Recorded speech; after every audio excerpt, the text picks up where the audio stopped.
So, hi. Hi. Please introduce yourself. Hi, I'm Eugene Panich. I'm CEO and co-founder of Almalence, a computational imaging company. And you just had a presentation. What were you talking about? I was talking about how computational imaging can help to overcome the limits of the imaging hardware in virtual reality and mixed reality devices to achieve better image quality, high optical fidelity, natural visual experience, and in the end, immersion. It sounds amazing that the optics could have issues and you're somehow fixing it with a chip. Is that what you're talking about? Yeah, absolutely. Well, we fix it with the software. The software can run on a processor or it can be implemented in silicon and be a chip. So yes, we kind of go beyond the laws of physics, if you will, and that's what our company does. So is it already deployed? We have a working demo, so you can experience it yourself. It's not yet deployed in any commercial device by those device makers, but it pretty much it works, so it's market ready. Do you take like a really cool device and you modify it with your technology somehow? Absolutely. The better the device is, the more we can help actually, because the bigger is the gap between, say, high resolution of the display and what the optics can transfer to the eye. So we target definitely the highest end devices.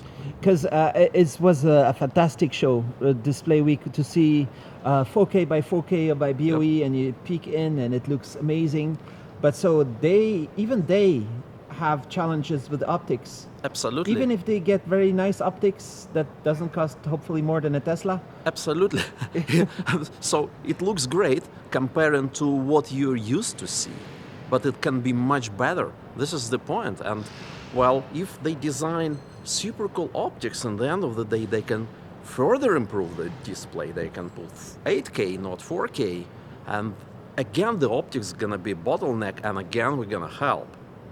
Because it was very interesting, you said that there was a device that upgraded the resolution significantly, but the users didn't really notice improvement. Absolutely, because the optics was the bottleneck. The optics was the bottleneck, and yeah, that was the problem. Are there much improvements in optics happening? Some improvements. There are improvements happening with in the optics, and well, there is a separate question how much you agree to pay for better optics. Because if you pay like $5,000 for a lens, yeah, it could be better. But again, then the display can be high resolution, and again, there's gonna be a gap that this optics gonna be sitting on one edge of that gap, and the display gonna be sitting on the other. And there's gonna be a software that bridges that gap. How do you fix those aberrations? How is it possible? That's a great question. So we have a simulator of a human eye, a camera that captures exactly what a human eye sees. And we show some charts, some reference charts that we know how they look like.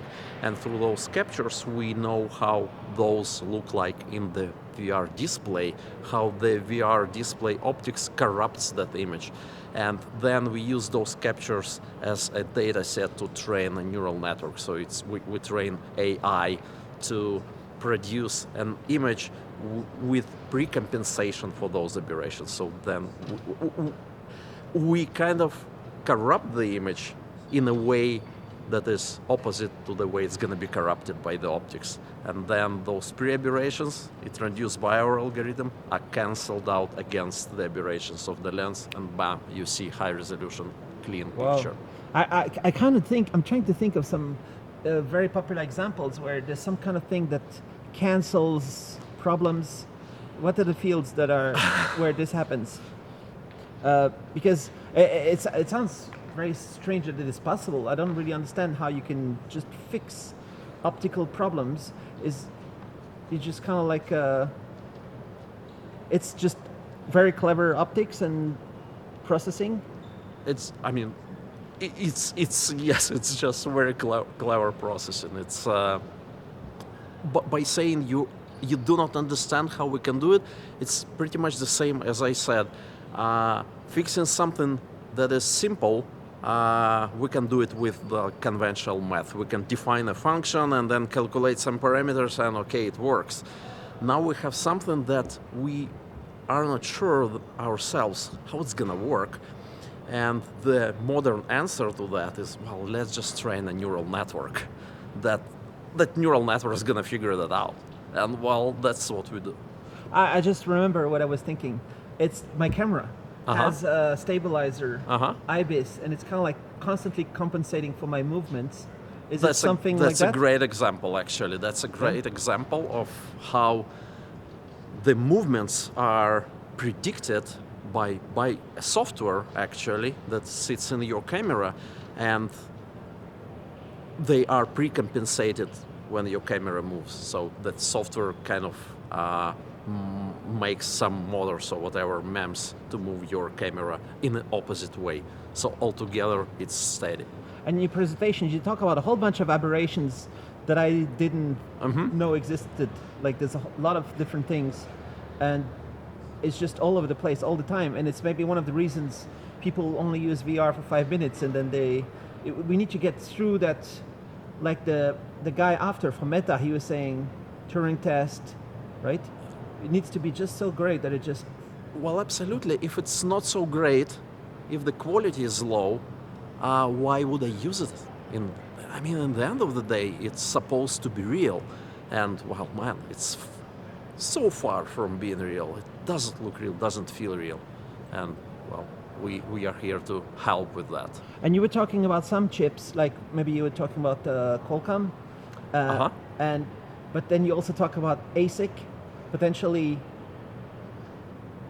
you need a lot more performance. You would like to use more performance? All that is related to VR, AR display pipeline, every millisecond, every microsecond matters. So as far as we can go with optimizing, with getting shorter and shorter processing time, the better. Absolutely. There is no limit where we stop and say, oh, it's okay already. So we're going to be optimizing as far as we can. Another consideration is the power consumption. So when we have a tether device with powerful NVIDIA graphics card, and it's powered basically by a socket, we don't have that much of a problem.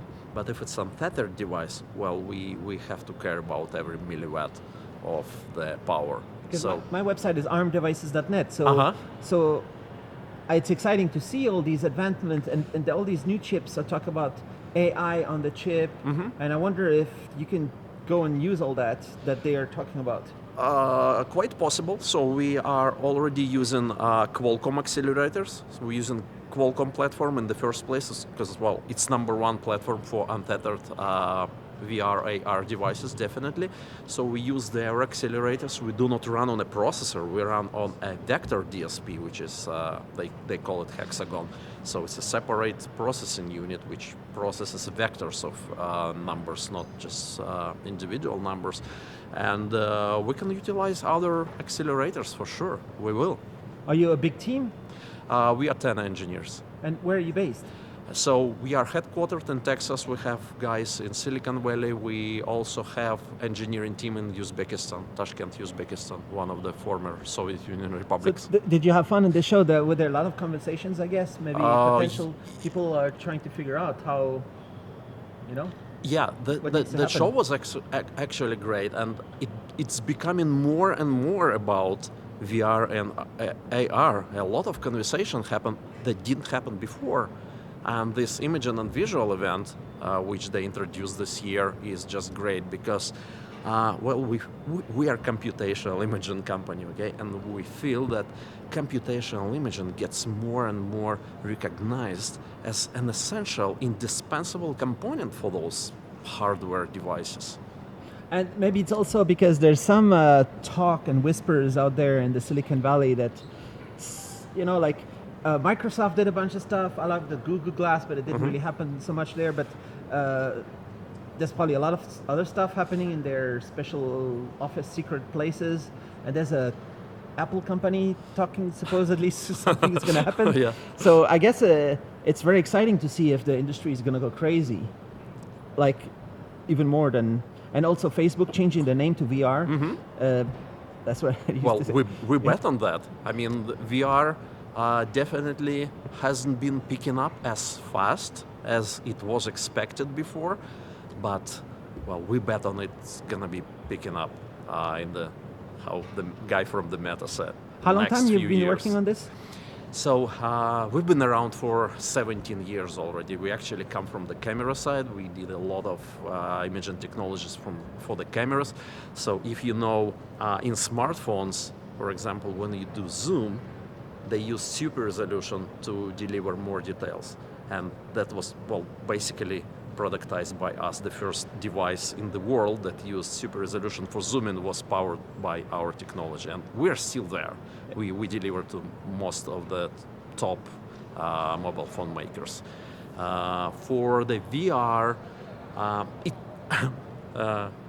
an interesting thing, it started as a technology that we were developing for camera, for compensating the aberrations in the cameras.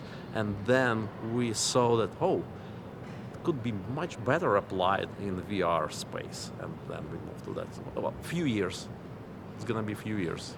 All right. So does it have to do with something with it's been a few upscaling? years. When you do the super resolution, is it like always this crazy cool thing where some chips that just find details that don't exist?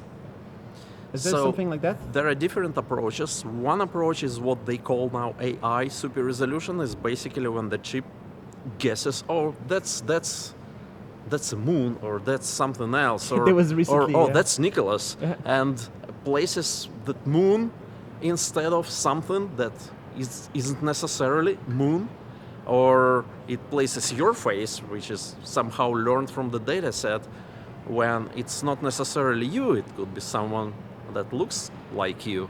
Our approach is different, so in our approach we also use machine learning and neural networks, but they learn to reconstruct the image details, so it's an objective reconstruction. They learn optical properties of the camera system rather than a whole bunch of possible images that could exist outside and just guess, oh, that's that image, and I'll show it to the user while who knows what it was. One feature I like with my camera is, but I don't really use it so often, but is this thing where you put it on a tripod, it just quadruples the pixels because it uses the eye base to move a little bit. And maybe all people with their smartphones, they don't stay so steady. Maybe by them moving a little bit, you increase the resolution. That's what somehow. we use. We need, for our super resolution method, we need the movement, because we are then registering the consecutive images. And when you take an image with a smartphone, there's always movement. I mean, you cannot be a pixel exact steady, never. All right. Unless you are a Kung Fu master, I don't know. So do you think we will get this Turing test? Is it going to happen? Like, are we going to get really awesome devices? As the guy from Meta said, next few years, maybe. Well, we are working hard towards that, and hopefully that's gonna happen. It sounds like a lot of bandwidth, a lot of processing, a lot of algorithms. It sounds like a really interesting job you have, right?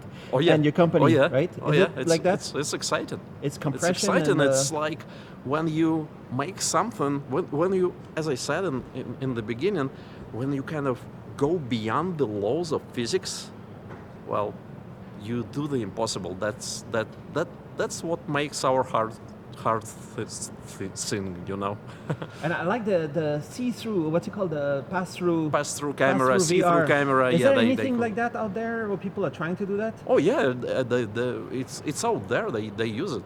I mean, in let's say the latest one, HTC Elite. I think they have pass-through And camera. there's challenges, and you want to help to fix those. And there are obvious challenges, and we can help to fix those. Absolutely. Cool. All right. Awesome. Thanks a lot. Thank you. Thank you.